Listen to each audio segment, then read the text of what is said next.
First Minister for Scotland and SNP leader Humza Yousaf plans to use the next Scottish general election result to push for a second Scottish independence referendum. Now, if the SNP does win the majority of seats in Scotland, it will demand that powers to hold a referendum are transferred from Westminster to the Scottish Parliament. Let's see what Humza Yousaf had to say at the SNP conference.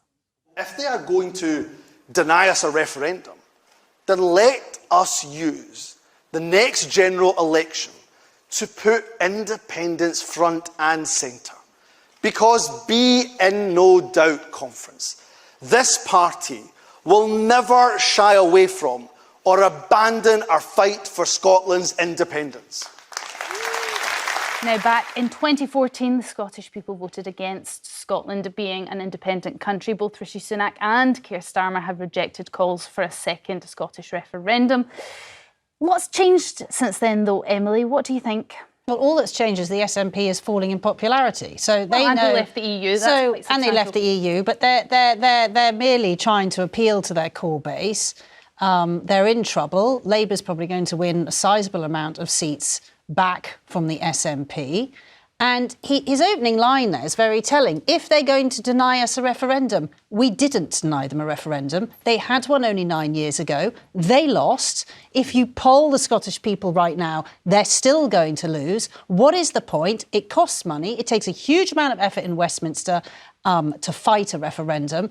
The whole idea is completely ridiculous. They had one, they lost. It's a desperate party. They should just shut this conversation down. Emily has a point. You can't have referendum after referendum after referendum until you get the vote or the result that you want. Can you? Yeah, you know, they had two in Quebec, didn't they, in Canada? It needed two to settle the issue. And those who wanted to separate lost both.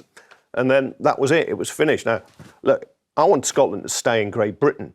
I don't want another referendum. And the 2014 one, I recall, was said to be once in a generation, which is every 20 or 30 years. However, if Scottish people vote for a Scottish Parliament that says it wants a referendum, then I think it should have one. At the moment, the system in law, you can block it in Westminster, which is what happened. And in some way, what Humza Yousaf said, he's backtracking on what Nicola Sturgeon said, which was that the next general election will be a de facto referendum. So if the SNP won, they're somehow going to get it. Now he's backtracked and it's all about talking about a referendum. But the fact is, if the SNP emerge the biggest party in Scotland after the next general election, it's almost certain it will be fewer seats than they had in 2019, so they'll then have a weak hand. But look, if Scotland has a parliament that wants a referendum, as a Democrat, I think it should be allowed to have a referendum. Do you think what Humza Yousaf is saying is very different from what Nicola Sturgeon suggested? I feel like there is just a very fine line between the two. No, she was very much on how. He is now why, because he can't really come up with how they're going to get it. And again, I say, Scots, I hope you stay with us, you know, in Great Britain. I don't want you to leave. I'm from Tyneside, feel a great affinity with Scots, grew up reading the Sunday Post. It is interesting. It's almost counterintuitive because you're right, Emily, when you say that the polls at the moment in general are pointing to the fact that the majority of Scots, and it is pretty 50-50, there isn't a huge difference in the two, is more leaning towards no than yes.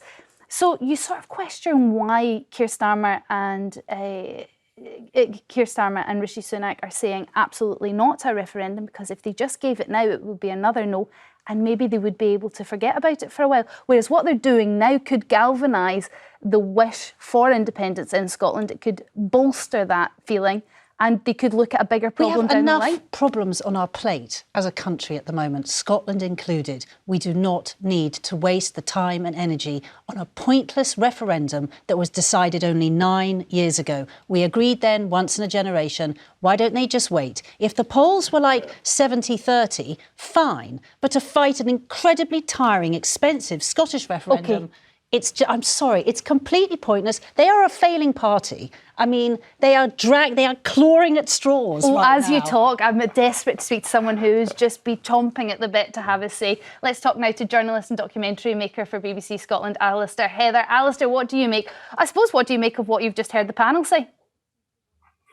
I agree with elements of it. I understand from the English perspective that you'd want Scotland to stay in, but I would also agree with what your last panellist was just saying. There's so many problems in front of us. And from a Scottish perspective, a huge number of those problems are Westminster made. We didn't want Brexit, which has driven the cost of living crisis. We didn't want Liz Truss to absolutely torpedo the economy.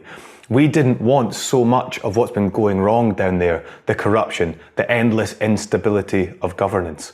I think you see in Scotland there's a widespread dissatisfaction with how Westminster works.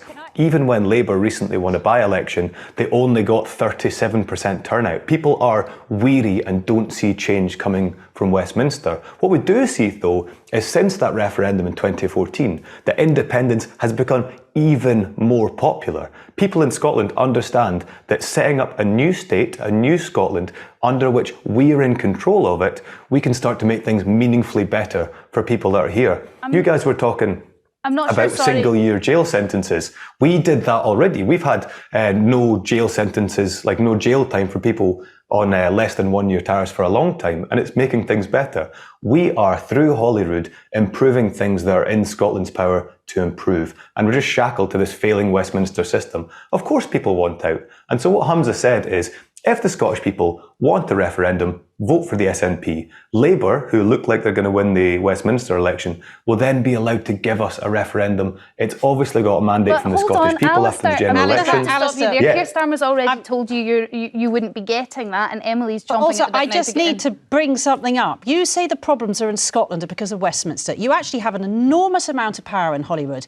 The reason the SNP is falling in popularity is not because you didn't deliver on independence, is because you are not tackling the very, very serious problems that are happening within Scotland right now. Why doesn't the SNP? Yeah, for clarity, I'm not the SNP.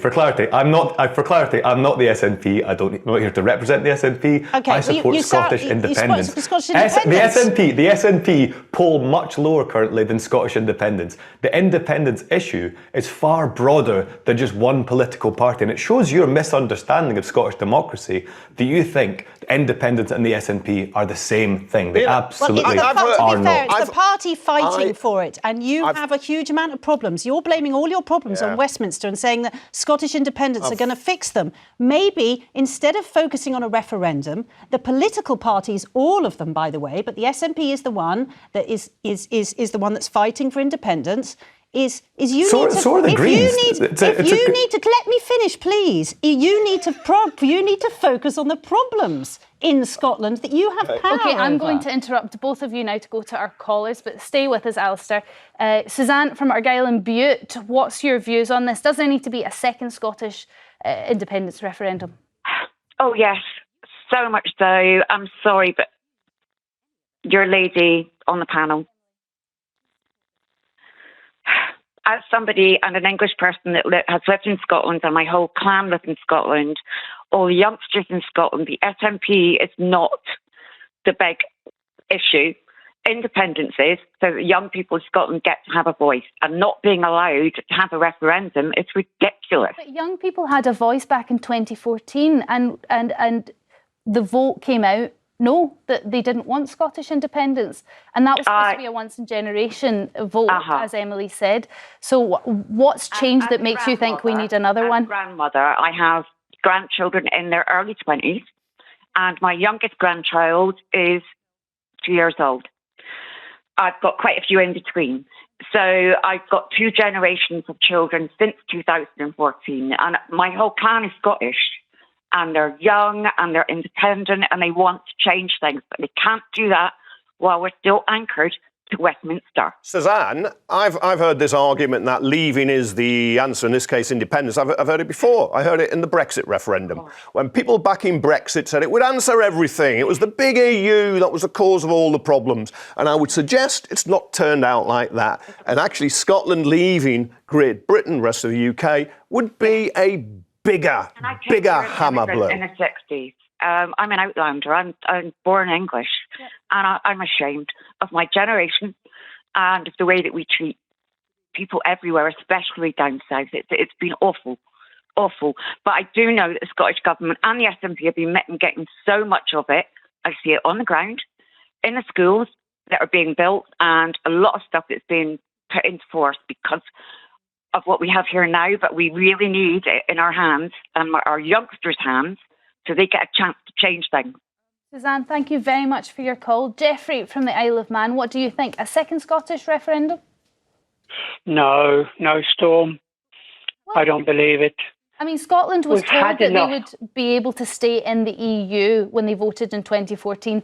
That was swiftly U-turned on, and we have left the EU, something that Scotland would never have wanted. There's an argument to say Scotland is absolutely not represented by Westminster in any way. So perhaps Scotland needs another referendum because times have changed. It may only be 9 years, it's not a generation, but a lot has changed since then. Yes, I understand, Storm, but I mean, why can they not accept that they had this done 9 years ago? Scotland would never, ever be able to survive without the UK. Yes, we've got a bad government in the UK, but you cannot go independent. I totally agree with the gentleman.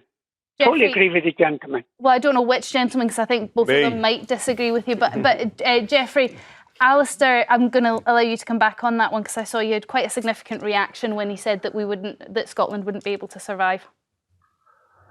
Yeah, and what I would say is maybe he's a bit embittered because the Isle of Man used to be part of Scotland. So if he'd like Isle of Man to join an independent Scotland, Jeffrey is more than welcome. Scotland is a green renewables powerhouse. I was lucky enough to get a tour of Montrose Port recently. They're building such a huge wind farm out there that will produce twice as much electricity as Scotland uses in a day. We're going to use the excess to generate liquid hydrogen to really decarbonise our economy and be a world leader in that. The SNP conference just voted to nationalise energy supplies after independence. So we'll be in charge of our energy supply and we'll be using all the resources that we have. What are you going to Scotland do about a has currency? so much potential. What are you going to do about a currency? What? No, I think there's a discussion to be had around that because, of course, it was a Scottish guy that helped found the Bank of England. The pound has been generated between our countries and is a shared asset. And I really listened to what you said about Brexit. We can't have a referendum that's as divisive as that. We are very, very friendly across the border. We have huge connections. Suzanne moved up the road and is part of Scotland's family now. And we need to make sure that we have it as a civil discourse and we're polite to one another. Are you trying to say that in 2014 there wasn't a huge amount of discord and there wasn't a huge amount of upheaval even within families over that referendum? And I mean, it was visceral. And the polling right now is very similar to the Brexit, is that the Brexit vote was won by a couple of percentage points. In your country, there are less people. You are talking about maybe 1 or 2 percentage points. The polling at the moment is incredibly close. The idea this is going to split your country in half is for the birds. And also, you won't be answering to Westminster. You'll be answering to the EU. You trade 60% of your goods to England and Wales. And you're saying it's like it's not going to be divisive. But what do we do about our currency? It's just not realistic. You have so much power already and so many problems you could be getting on with instead of thinking about, I don't know, a referendum again 9 years after you had one. I want to give you a quick response, but I do want to get another call in. So very quickly, a response to Emily on that.